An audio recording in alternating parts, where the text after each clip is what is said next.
Hello दोस्तों, मैं विकास आपके अपने यूट्यूब चैनल विकास ऑनलाइन एजुकेशन में स्वागत करता हूं। तो चलिए आज हम लोग एक शानदार जानदार और एक जबरदस्त सेशन देखेंगे। तो लेकर के आ गया हूं आपके सामने मैं model test paper maths 2021 JAC board का पार्ट सेकंड। पहले पार्ट में हम लोग 10 क्वेश्चन तक देखे थे, 1 से लेकर 10 नंबर तक का क्वेश्चन को देखे थे। आज का पार्ट में हम लोग 11 नंबर से आगे वाले क्वेश्चनों को देखेंगे। पिछला पार्ट में भी हम लोग बहुत ही शानदार तरीके से क्वेश्चन का हल किए थे और बहुत ही अच्छे तरीके से समझे थे। और इस बार भी हम लोग बहुत ही शानदार तरीके से क्वेश्चन को देखेंगे और इसी टाइप का क्वेश्चन जो है मॉडल टेस्ट पेपर में जैसा क्वेश्चन है, इसी टाइप का क्वेश्चन जो है हम लोग का 2021 का एग्जाम में भी आने वाला है। तो वीडियो में बने रहिए अंत तक और देखते हैं कि इस टाइप का क्वेश्चन कैसे सॉल्व किया जा सकता है। चलिए, तो यहाँ पे देखिए, यहाँ पे क्या है, 11 नंबर का क्वेश्चन है, मूल बिंदु का निर्देशांक क्या होता है।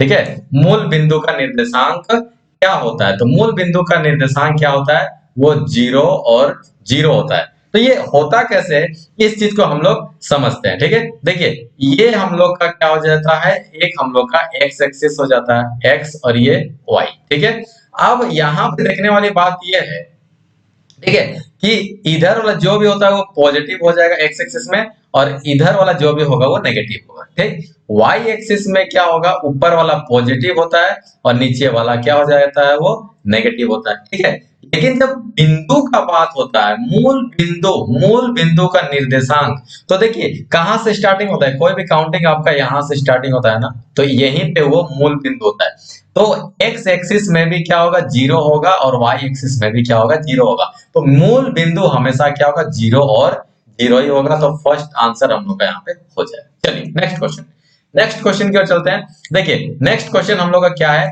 नेक्स्ट क्वेश्चन है कि एक बिंदु ये है और दूसरा बिंदु ये है। ठीक है, तो मिलाने वाले रेखाखंड का मध्य बिंदु क्या होगा। ठीक है, देखिए एक बात को समझाते हैं, सिंपल सा बात, ये दो बिंदु दे करके रखा हुआ है, एक बिंदु हम लोग का ये रहा और एक बिंदु हम लोग का ये रहा। ठीक है, दो बिंदु है। चलिए एक बिंदु ए नाम देते हैं और दूसरा बिंदु को बी नाम देते हैं। ठीक है, अब दूसरा का यहाँ पे क्या हो जाता है, इसका निर्देशांक भी देके रखा हुआ है -3 एंड 4। ठीक है, और इसका निर्देशांक क्या देके रखा हुआ है, इसका निर्देशांक है 7 एंड 8। ठीक है, अब हम लोग को क्या निकालने बोल रहा है, कि ये निकालने बोल रहा है मध्य बिंदु। बहुत ही शानदार सा ट्रिक्स बताएंगे अभी। अगर मान लीजिए एक लंबा सा लकड़ी आपके सामने में है और अगर बोला जाए कि बाबू आपको बीचों बीच से इसको तोड़ना है, कैसे तोड़िएगा, तो उसको क्या कर देंगे, दो भाग में बांट देंगे। सिंपल सा बात है। तो यहां पर भी हम लोग वही करने वाले हैं, यहां पर भी ओ बिंदु को निकालने वाले हैं। तो यहां पे हम लोग का x1 कितना हो जाएगा, -3, और y1 कितना हो जाएगा, 4। यहाँ पे x2 कितना हो जाएगा, 7, और y2 कितना हो जाएगा, 8। अब हम लोग मूल बिंदु को निकाल रहे हैं, क्या, मध्य मध्य बिंदु। तो मध्य बिंदु जब कभी भी निकालने के लिए बोला जाएगा, दोनों को जोड़ के 2 से भाग। ठीक है, तो x का मध्य बिंदु क्या होगा, x1 प्लस x2 बाई 2। ठीक है, इतना बात समझ में आ गया। तो x1 कितना हो गया भाई, यहां से ये हो गया -3 प्लस 7 बाई 2। ठीक है, कितना निकलेगा, साथ में 3 को घटा दीजिए, 4 4/2 यानी कि 2 निकल गया। अगर हम लोग को y एक्सिस में निकालना है, तो y एक्सिस का निकालना है, तो इसमें भी क्या करना होगा, y1 प्लस y2 बाई 2, यानी कि दोनों को जोड़ के 2 से भाग कर देंगे तो मध्य बिंदु निकल के आ जाएगा। ठीक है, आई बात समझ में ना। तो y1 कितना है हम लोग के सामने, y1 है 4 और y2 है 8 बाई 2।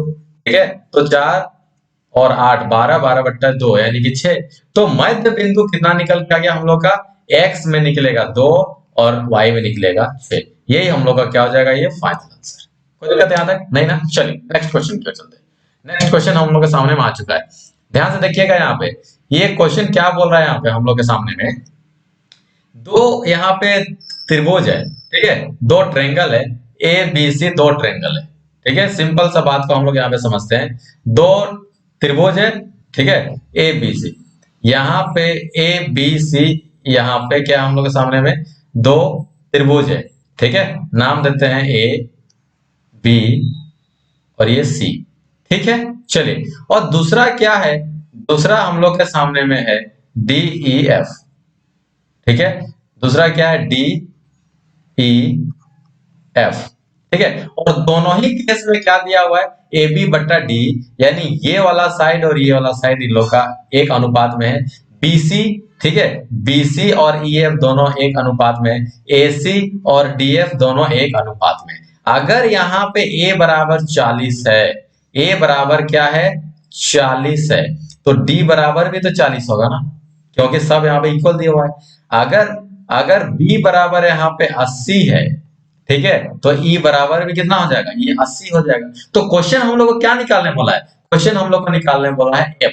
तो आप जानिए एक त्रिभुज में कितना होता है, एक त्रिभुज में angle A plus angle B plus angle C बराबर कितना होता है 180 डिग्री। तो एंगल ए बराबर 40, बी बराबर 80, तो सी बराबर कितना निकल के आ जाएगा, तो सी बराबर निकल के आ जाएगा कितना 60 डिग्री निकलेगा ना। 80 40 120, 180 माइनस 120 60 डिग्री निकला। जब जब ये हम लोग का C बराबर कितना निकल के आ गया 60 निकल के आ गया, तो C अगर 60 निकल रहा है तो एफ भी हम लोग का यहाँ पे कितना निकलेगा 60 ही निकलेगा। इसलिए हम लोग का एंगल एफ जो होगा वो 60 डिग्री का निकलेगा। क्यों ऐसा हो रहा है, क्योंकि हम लोग को ऑलरेडी ये चीज यहाँ पे दिया हुआ है।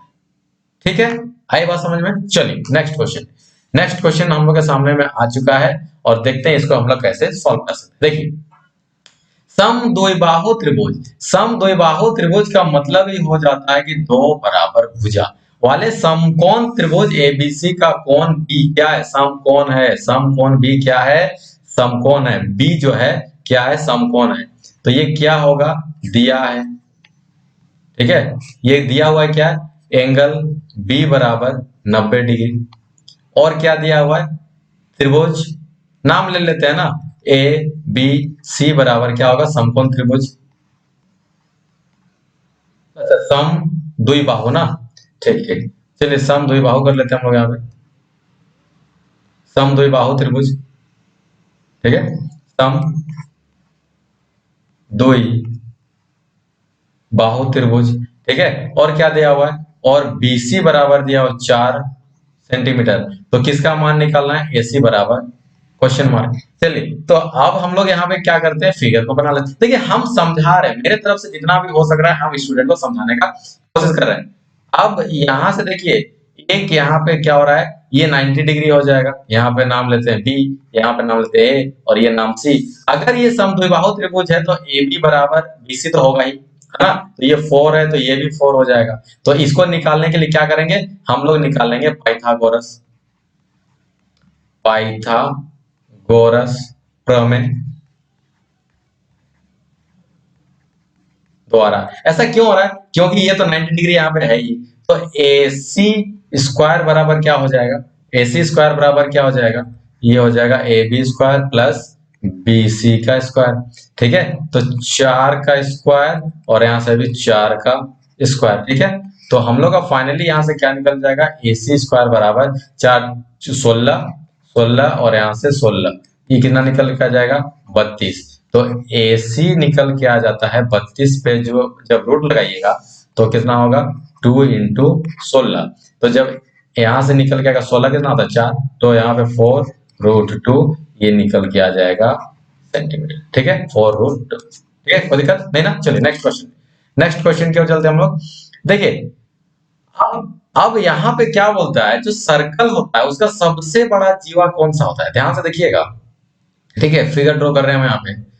सर्कल का सबसे बड़ा जीवा कौन सा होता है, सर्कल का सबसे बड़ा जीवा, जैसे कि इसको बोलते हैं हम लोग केंद्र, ठीक है। सर्कल का सबसे बड़ा जीवा होता है व्यास, सबसे बड़ा होता है व्यास, ठीक है। सबसे बड़ा जीवा कौन होगा, वो होगा व्यास। कहाँ गया भाई व्यास, देखिए ये रहा, ठीक है। चलिए नेक्स्ट क्वेश्चन, तो नेक्स्ट क्वेश्चन हम लोग आ चुके हैं। देखिए क्वेश्चन यहाँ पे क्या बोल रहा है, क्वेश्चन हम लोग को ये बोल कर रखा है कि r बराबर एक हम लोग के सामने में सर्कल दिया हुआ है, ठीक है, एक हम लोग के सामने में सर्कल दिया हुआ है और सर्कल का जो रेडियस है यानी कि व्यास देकर रखा हुआ है 14 सेंटीमीटर, यानी कि व्यास दे करके रखा हुआ है कितना 14 सेंटीमीटर का, तो रेडियस कितना होगा 7 सेंटीमीटर का।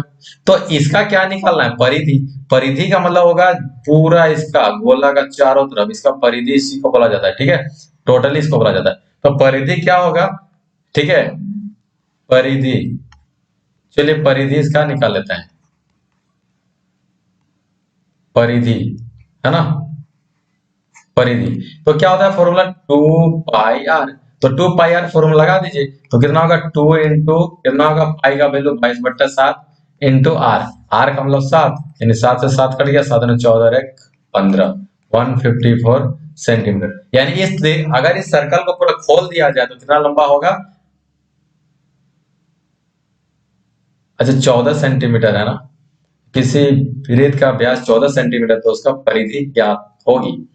ठीक है, और ठीक है ठीक है ठीक है, 7 14 2 पाई आर ना होता है। ठीक है, यहाँ पे कुछ मिस्टेक होगा, ठीक है ना, यहाँ पे कुछ मिस्टेक होगा, 14 सेंटीमीटर है तो उसका परिधि क्या होगा, ठीक है, व्यास। तो यहाँ से हम लोग रेडियस ले लिए 7, 2 पाई आर होता है इसका परिधि। ठीक है, 2 पाई, पाई का मतलब 22/7 इंटू आर, आर का मतलब 7, तो 7 7 कट गया 154। यहाँ पे ऑप्शन इसका गलत दिया हुआ है, ठीक है, ऑप्शन आप लोग यहाँ पे लगा लीजिएगा 100, ये सही होगा। ठीक है ना, चलिए नेक्स्ट क्वेश्चन की ओर चलते हैं। देखिए अब यहाँ पे क्या बोल रहा है, 7 सेंटीमीटर एक रेडियस दिया हुआ है, ठीक है। अब अर्ध वृत्त का क्षेत्रफल निकालना है, क्या, अर्ध वृत्त का क्षेत्रफल, यानी कि हम लोग का, मान लीजिए कि इसका निकालना, सिर्फ इसका क्षेत्रफल को निकालना है। तो रेडियस दिया हुआ है, रेडियस कितना दिया हुआ है 7 सेंटीमीटर, तो क्या होगा क्षेत्रफल, अर्ध वृत्त का क्षेत्रफल, ठीक है, क्षेत्रफल। तो क्या, तो पूरा का होता है, ये होता है पाई आर स्क्वायर, लेकिन 2 से जब भाग कर दीजिएगा तो आधा निकल के आ जाएगा इसका। ठीक है, तो यहां से क्या होगा, पाई का वैल्यू 22/7, और आर का मतलब हो गया यहाँ से 7 × 7/2। ठीक है, 2 से ये 11 कट जाएगा, और ये 7 से 60 कट जाएगा। ठीक है, तो देखिए हम लोग के सामने में यहाँ पे क्या आ जाएगा, 11 × 7, तो ये कितना निकल के आ जाएगा, 77 सेंटीमीटर स्क्वायर। तो देखिए यहाँ पे हम लोग के सामने ऑप्शन भी यहाँ पे सही सही आ चुका है। ठीक है, ध्यान दीजिएगा, यहाँ पे ऑप्शन भी हम लोग के सामने में यहाँ पे सही सही आ चुका है। ठीक है, चलिए तो हम लोग यहाँ पे कौन सा टिक लगाने वाले हैं अभी, 77 सेंटीमीटर स्क्वायर। ओके, ठीक है, इससे पहले वाला जो ऑप्शन था वो गलती वहां पे टाइपिंग हो गया। ठीक है, चलिए तो टाइपराइटर की तरफ से सॉल्व, चलिए आगे की ओर चलते हैं हम लोग। नेक्स्ट क्वेश्चन हम लोग के सामने आ चुका है। अब यहाँ पे देखिए क्वेश्चन क्या बोल रहा है, ठीक है, सिंपल सा बात है। यहाँ पे क्वेश्चन बोल रहा है 7 सेंटीमीटर रेडियस का एक हम लोग के सामने में सर्कल है, ठीक, ठीक है। अब उसका जो लघु वृत्तखंड है उसका क्षेत्रफल 14 सेंटीमीटर है, 14 सेंटीमीटर स्क्वायर है, तो दीर्घ वृत्तखंड क्या होगा, हम बताते हैं क्वेश्चन क्या बोल रहा है। क्वेश्चन हम लोग के सामने में ये बताना चाह रहा है, ये एक जैसे हम लोग के सामने में क्या है, एक सर्कल है। अगर हम लोग यहाँ पे 7 सेंटीमीटर का एक रेडियस ले लेते हैं, यहाँ से भी 7 सेंटीमीटर का रेडियस ले लेते हैं, अब इसको हम लोग यहाँ से इसको मिला देते हैं। ठीक है, तो इसको जो हम लोग मिला देंगे तो यहाँ पे जो नीचे में जो क्षेत्रफल ये हो रहा है ना, जहां पे हम रेड कलर का जो पेन चला रहे हैं, ये हो गया आपका लघु वृत्तखंड। ठीक है, तो इसका क्षेत्रफल कितना देकर रखा हुआ है, इसका क्षेत्रफल दिया हुआ है 14 सेंटीमीटर स्क्वायर। तो बोल रहा है कि जो बाकी जो है, इसका जो व्हाइट पार्ट पूरा दिख रहा है, इसका क्षेत्रफल कितना होगा। ठीक है, चलिए यहाँ पे दिया हुआ है, क्या दिया है, क्या है भाई, रेडियस दिया हुआ है 7 सेंटीमीटर का, और क्या दिया हुआ है, लघु वृत्तखंड खंड। ठीक है, कितना दिया हुआ है, 14 सेंटीमीटर। तो हम लोग को निकालना क्या है, दीर्घ वृत्तखंड। ठीक है, चलिए इसको निकालना है, तो कुछ भी दिक्कत वाली बात नहीं है। अगर हम एक बात बताना चाह रहे हैं, अगर पूरा सर्कल में इसको एरिया को माइनस कर देने से निकल क्या जाएगा, निकलेगा कि नहीं निकलेगा, आप ये लोग बताइए। तो यहाँ पे क्या लिखेंगे, दीर्घ वृत्तखंड बराबर क्या होगा, वृत्त का क्षेत्रफल माइनस क्या होगा, लघु वाला, लघु वाला कितना दिया हुआ 14। तो चलिए तो क्या होगा इसका formula, pi r square minus 14। तो पाई का वैल्यू 22/7, आर का वैल्यू कितना है यहाँ पे 7 × 7 -14। ठीक है, ये कट जाएगा, 7 से 7 कट जाएगा, तो ये 154 आ जाएगा माइनस का 14, तो कितना आ जाएगा 140 आएगा, 140 सेंटीमीटर स्क्वायर। तो टिक किसमें लगने वाला है 140 में। चलिए नेक्स्ट क्वेश्चन पे चलते हैं हम लोग। नेक्स्ट क्वेश्चन आ चुके हैं। अब यहाँ पे क्या बोल रहा है कि बहुलक, बहुलक कौन वाला हो, ठीक है। क्वेश्चन दिया हुआ है, 4 ऑप्शन दिया हुआ है, बहुलक यहाँ पे निकाला है। एक बात बताइए हमको, बहुलक का मतलब होता है, ठीक है, बहुलक का मतलब क्या होता है, जो सबसे ज्यादा बार आया हुआ है उसको हम लोग बहुलक बोलते हैं। देखिए कितना, कौन कौन संख्या है हम लोग के सामने में, 7 है, एक 8 है, और एक 9 है, और एक 3 है, 5 है, 4 है। तो देखिए यहाँ पे 7 कितना बार आया हुआ है, 1 2, ये 2 टाइम्स, ठीक है। 8 कितना बार आया हुआ है, 1 2, ठीक है। 8 भी कितना बार आया हुआ है, 2 टाइम्स, 2 बार, ठीक है। 9 कितना बार आया है, 9 9 देखिए 1 2 3, ठीक है ना, 3 टाइम्स। 3 कितना बार आया हुआ है, 3 कितना बार आया है यहाँ पे, 1, हमको तो एक ही नजर आ रहा है ना। चलिए यहाँ पे 1 टाइम्स। 5 कितना बार टाइम्स आया हुआ है, कितना बार आया हुआ है, 5 5 5 1, ठीक है 1, और 4 भी है 1। तो बताइए सबसे ज्यादा बार कौन आया, 9 आया ना, तो इसका क्या होगा बहुलक 9, और ठीक है बहुलक ये निकल के आ गया। चलिए तो अब यहाँ पे बोलते हैं, एक पासा वाला क्वेश्चन आ गया, एक पासा फेंकने पर 5 आने की क्या पॉसिबिलिटी है भाई, ठीक है। अगर हम एक पासा को फेंक दिए, पासा मतलब समझते हैं, देखिए एक पासा, पासा मतलब होता है लूडो का गुट्टी, डाइस, ठीक है। एक पासा को हम लोग यहाँ पे बनाते हैं, ठीक है ना। देखिए एक पासा यहाँ पे हम क्या कर रहे हैं, बना रहे हैं। चलिए एक पासा को बना रहे हैं, समझा रहे हैं, हम क्वेश्चन को समझा रहे हैं। एक पासा को हम बना रहे हैं यहाँ पे, ठीक है,